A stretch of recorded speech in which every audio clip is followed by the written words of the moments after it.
everyone, it's Renee with Delaney Jane Cards. Welcome back to my channel and to another video in my 2019 Christmas series. Today we're going to be using my Go Press and Foil machine. I've seen several different versions of this. I'm assuming that they all sort of do exactly the same thing. I like this one because all the pieces are attached, so I can't lose the top plate or any of the things. This card, or this set of cards in particular, was super fun because Cooper helped. He's my 4-year-old. He absolutely loves to be mommy and make cards. If you follow me on Instagram, I'm sure you've seen a couple little clips of him stamping and sitting in my chair, and he enjoys it. So what I did here was it's been a while since I used the machine, so I forgot what I was doing. But I first put the die upside down, which wasn't going to work, and then I heated it up, and I lined up my paper in the corner so that my tree was always going to end up in the same spot, and then I pushed the button to heat it all up and until it turned green.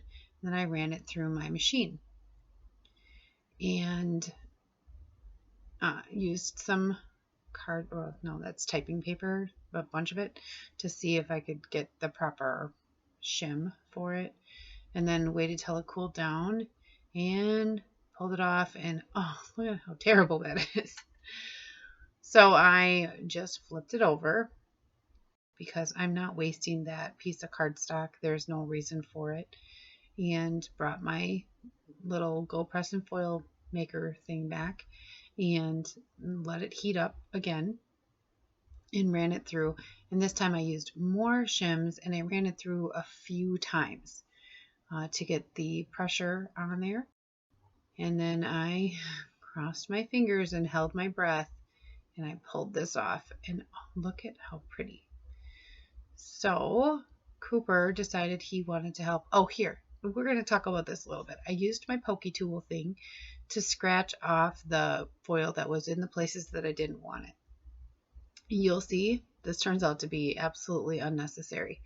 You probably don't even need to do it either.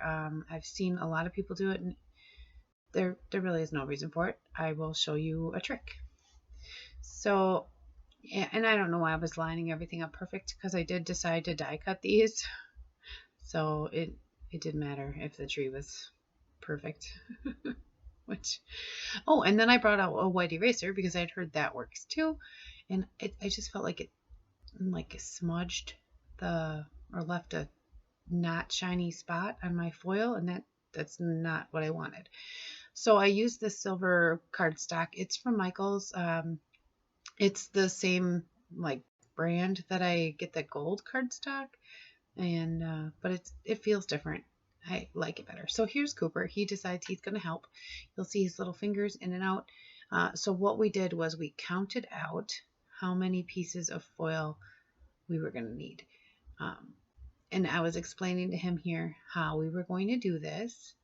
We put the paper, the foil on, and then the paper. And the foil, oh, and he got to push the button. The foil has a shiny side and a dull side. Look at the dull side of the foil as like the adhesive. Okay, you would not put the adhesive down on the stamp. You would turn it so that it sticks to your paper. So here he is running this through the machine. His little muscles, at 4 years old, he's super strong. And he just thought this was so much fun. So he got to open it up, and then I did dock that every single time so it could heat back up, and he's blowing on it because he needed to cool it down, and he pulled it off. And he did such a good job. So here I'm still attempting to make sure that we get it all squared away with the pokey tool. Remember, he is sitting on my lap here, so it was just awkward, and I need a bigger space or something. Hint, hint, husband, bigger space. So here we finished. We knew that this was working, so we counted out the rest of the foil, and he was counting. And I did notice when cutting the foil, it is best to not snip your scissors down all the way. Just like your fussy cutting, you know how you don't really close the scissors all the way. I had I have trouble with the scissors like that. So you always kind of want to keep it in the crook of the scissors. So here we're counting them out and we're doing math. We're like, how many more do we need? And he's telling me we need 2 more, we need 3 more, or whatever number we're at right now. Apparently, I don't know how to count. So he's enjoying himself because Cooper likes numbers and patterns, and he likes things that are repetitive. So we put this away so that we didn't, make a mess. I think it said that there was 15 yards. I'm thinking that was on all 4 rolls. I don't think that that's on one roll, but there was definitely plenty left. So I got all the pieces together here so that we could just make these, make these all. So we put the Big Shot out, and then I had the docking station next to me so that I could dock this each and every time. So he was putting them through back and forth. Look at his little muscles go. You and I both know that that is tough. You could get a workout running a Big Shot. So we opened it up every single time. I redocked it, and he blew on every single panel, and then he got to peel it off. And he was like, oh, this is magic, Mommy.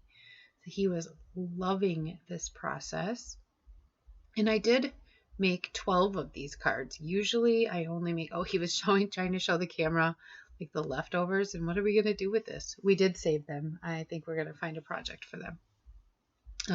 But as I was saying, I did make 12 of these. Usually when I produce a lot of something, it's usually 6, and then I get absolutely bored and I just cannot. I have like crafter's ADHD or something. Here, I was trying to show him that you can't see that if you hold it too close to the camera. But we made 12 because he was really enjoying himself. And here they are all done, and I die cut all the pieces off camera and layered them all on the black and then onto some silver. And here I'm still trying this pokey tool, and I don't know at what point I figured this out, but if you just rub your finger here, that must have been where I figured it out. If you just rub your finger on there, there's like enough friction to bust all that stuff loose, and it just the parts that aren't supposed to be on the paper just kind of stick to your fingertip. And it doesn't mar up the surface. So you could just rub that with your finger once it cools down. At least that's what I found. And the words on here are pretty intricate, so I'm thinking it might work pretty much all the time. Just guessing. You don't need to poke or erase or any of that stuff. So these are very simple. They're flat. They're easy to mail, and there are 12 of them. So here's some of the details. I did use that pierced rectangle die to die cut the tree panel, and I just layered them. It's very graphic.